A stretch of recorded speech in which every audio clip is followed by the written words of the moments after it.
In digital Marathi, जनतेच्या हक्काचं व्यासपीठ। उल्हासनगर महापालिकेने यंदाच्या अर्थसंकल्पात पाणी दरात वाढ केली आहे। त्यामुळे या विरोधात महाराष्ट्र नवनिर्माण सेनेने स्वाक्षरी मोहीम राबवली आहे। 1 एप्रिलपासून ही दरवाढ लागू करण्यात आली आहे। त्यामुळे अनेक ठिकाणाहून नागरिकांचा त्याला विरोध होतोय। शहरात अनेक ठिकाणी पाणी टंचाई आहे।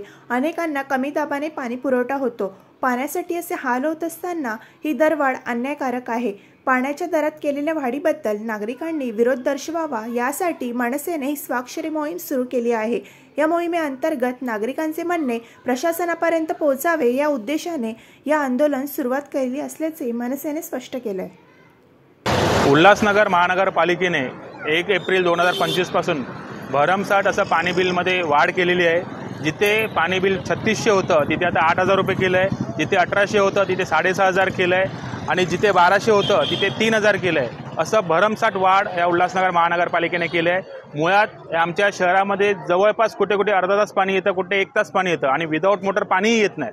तर कुठे पाणीचा मुबलक साठा म्हणजे पुरवठा नसताना एवढं मोठं भरमसाठ जे बिल उल्हासनगर महानगरपालिकेने केले आहे त्याच्या निषेधार्थ आज महाराष्ट्र नवनिर्माण सेनेच्या वतीने त्या जिजामाता उद्यान चौकामध्ये आम्ही सह्यांची मोहीम घेतली आहे। आपण बघत आहात नागरिकांचा खूप रोष आहे आणि नागरिकांनी येऊन स्वतः सह्यांच्या मोहीममध्ये सहभागी होऊन आज शेकडो सह्या झालेल्या आहेत। तर आम्ही तुमच्या माध्यमातून आयुक्त मॅडमना तसंच पालकमंत्र्यांना विनंती करतो ही उल्हासनगरवरती जी लादलेली पाणीपट्टी वाढीव पाणीपट्टी जी बिल आहे ते तुम्ही रद्द करावं।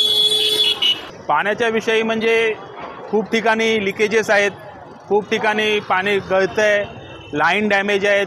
किती वेळा कंप्लेंट केली तरी कोण बघायला येत नाही। आमच्या ते पाठीमागे एक वॉल आहे, ते वॉल इतकं सकाळी लिकेज असं सांगून कुठेही काय त्याच्यावरती म्हणजे कुठेच काय प्रॉब्लेम सोल्युशन होत नाही।